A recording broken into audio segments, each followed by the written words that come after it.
हर हर महादेव, कैसे आप सब। और आज ये वीडियो जो मैं बना रहा हूँ ये इसलिए बना रहा हूँ क्योंकि मेरे पास मुझसे रिलेटेड बहुत सारे ऐसे सवाल हैं जो मेरे पास आते रहते हैं। तो मुझे लगा कि क्यों ना मैं एक वीडियो बनाकर उन सभी सवालों को मैंने चूज किया है और आप लोगों को उन सवालों के अपने बारे में जवाब दो। और मैक्सिमम सवाल है वो लोग जो मुझसे मेरे बारे में पूछते हैं उन्हीं से रिलेटेड है, ठीक है। तो मुझे लगा कि एक वीडियो बनाकर आप लोगों को मैं बता दूं कि मेरे बारे में जो आप पूछते हैं उनका जवाब क्या होगा, ठीक है। सबसे पहले मेरे से सवाल पूछा है, ये पूछा है कि आपका पूरा नाम क्या है। मेरा नाम है गगन सिंह, ठीक है। एक और उसी से आगे बढ़ता हुआ सवाल है कि आप हो कहाँ से। मैं जम्मू से हूँ, जम्मू कश्मीर के जम्मू के कठुआ जिले, आपने सुना होगा, मैं कठुआ जिले से हूँ। लेकिन अभी मैं हाल फिलहाल हरियाणा के अंदर स्टे करता हूँ बिकॉज ऑफ माय वर्क, ठीक है। उसके बाद अगला इसी से बढ़ता अगला सवाल है कि आप क्या काम करते हो। मैं पहले मैं पंडिताई का काम करता था, हवन करता था, घरों में जाकर हवन करता था, साथ में एस्ट्रोलॉजी करता था, लोगों की कुंडलियां, जन्म पत्रियां ये सब बना देता था।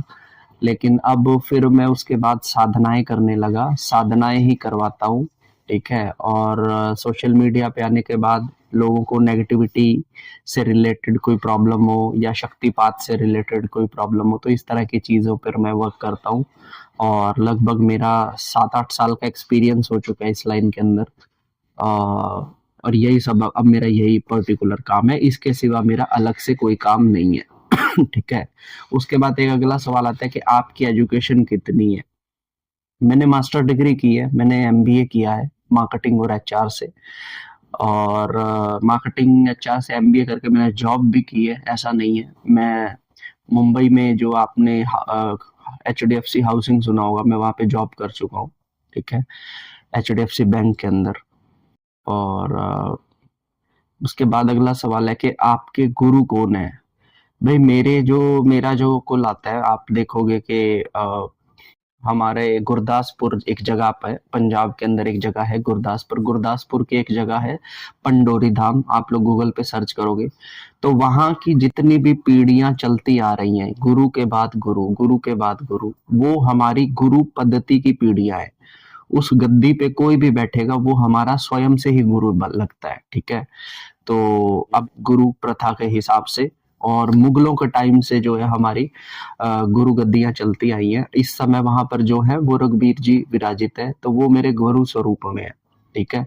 दूसरा हमारा जो बिलावर है कठुआ के अंदर, वहां पर है जो गुरु जी। लेकिन ये ऐसे गुरु जी है मतलब जो सोशल मीडिया पे नहीं है, जो किसी भी तरह की उसमें नहीं है, ठीक है ना। तो वो मेरे गुरु है, वो मेरे गुरु लगते हैं। और उन्हीं को गुरु मानते हुए उन्हीं से शिक्षा दीक्षा लेकर मैंने अपनी साधनाओं को किया है, ठीक है। उसके बाद अगला सपना है कि आपने साधना कितनी की है।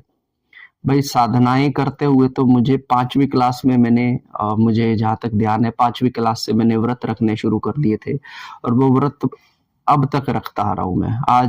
आज वो थोड़े से बड़े लेवल पे हो गए हैं। जैसे सावन आता है तो पूरा 30 दिन की साधना चल रही है, 30 दिन के लिए खाना पीना बोलना छोड़ दिया। तो इस तरह से तो वो बड़े हो चुके हैं। लेकिन अगर शुरुआत मानोगे तो 5वीं क्लास से मैंने ये सब जो है साधनाएं करनी शुरू की थी, ठीक है। उसके बाद पूछते हैं कि आपकी थर्ड आई कब खुली। मेरी थर्ड आई अप्रोक्स लगा लीजिए आप 2015 या 16 के अंदर, 2015-16 के अंदर मुझे विजन्स पता लगे थे। और 2018-19 के अंदर मुझे फर्स्ट टाइम विजन आया था प्रॉपर, जिसमें मैंने एक नेगेटिविटी को देखा था। और उसके बाद फिर मैंने इस पे वर्क करना शुरू किया और नेगेटिविटी मेरी वो है खुलती गई, जो दृष्टि थी वो खुलती गई, ठीक है। उसके बाद अगला प्रश्न है कि आपके पास कौन सी पावर है। मैंने जो साधनाएं की हैं, मेरे जो इष्ट देव है वो भगवान शिव हैं, माता पार्वती हैं, ठीक है।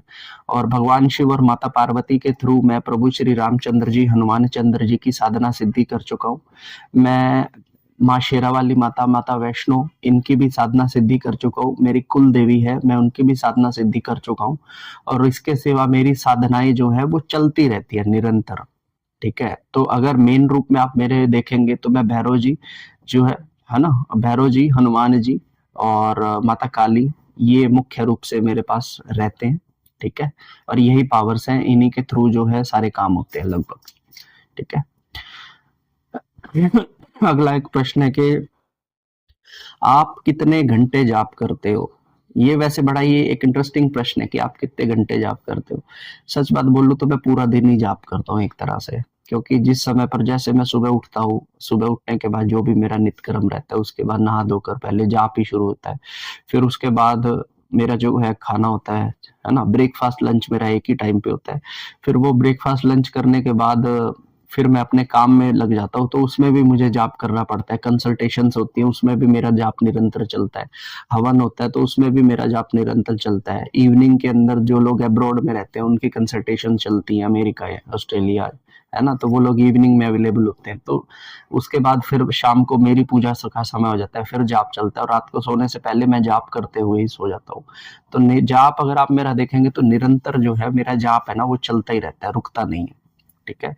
उससे आगे किसी ने पूछा है कि आप शादी के बाद ब्रह्मचर्य कैसे रख पाते हो। भैया पहली बात तो मेरी शादी नहीं हुई है, ठीक है, तो इसलिए मुझे ब्रह्मचर्य रखना आसान है। मेरी शादी अभी तक नहीं हुई है, लेकिन ब्रह्मचर्य के शादी से पहले और बाद के कुछ नियम है। तो अगर आप शादीशुदा है, जिसने मुझसे क्वेश्चन किया है, तो कुछ नियम होते हैं ब्रह्मचर्य के विवाह के बाद भी, तो वो जान लेंगे तो फिर आपका विवाह भी सही चलेगा और ब्रह्मचर्य भी आप रख पाएंगे, ठीक है। एक और मेन क्वेश्चन मुझसे पूछा गया कि इंडिया का सबसे सही दरबार कौन सा है।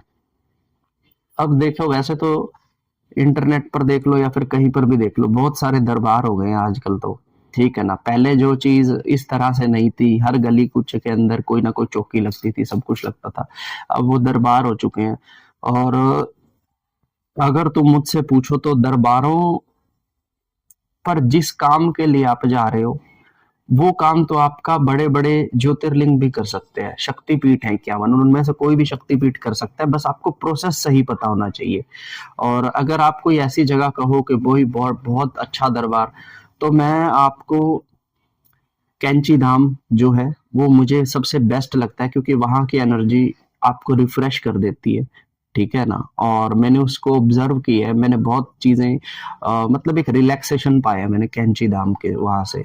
तो वो जो तरंगे हैं वहां पे नीम करोली बाबा जी की, वो बहुत रिफाइन करने वाली तरंगे है, तो वो मुझे सबसे अच्छा लगता है मेरे पॉइंट ऑफ व्यू से। आपका मुझे पता नहीं, आप कुछ भी ऐसा नहीं कर सकते, मेरे हिसाब से बता रहा हूँ, ठीक है। उसके बाद मुझसे पूछा है कि तंत्र को कैसे काटा जाता है। देखो ऐसा होता है कि तंत्र को काटने के भी कुछ प्रोसेस होते हैं। इसके लिए आपके पास सबसे पहले तंत्र के एटलीस्ट किसी एक देवता की सिद्धि होनी चाहिए, जिससे कि आप जो देवता है दूसरे तंत्रिक देवताओं की, वो देवता को दे दो और आप तंत्र से बच सको। लेकिन अगर आपके पास कोई सिद्धि नहीं है, कोई भी ऐसी शक्ति नहीं है, तो तंत्र की काट आप खुद से नहीं कर पाएंगे। तो ऐसे में आपको किसी ऐसे व्यक्ति का सहारा लेना आवश्यक हो जाता है जो इन चीजों की काट कर सकता है, या फिर आप ज्योतिर्लिंगों और शक्तिपीठों की सहायता से भी अपने तंत्र को न्यूट्रलाइज कर सकते हो।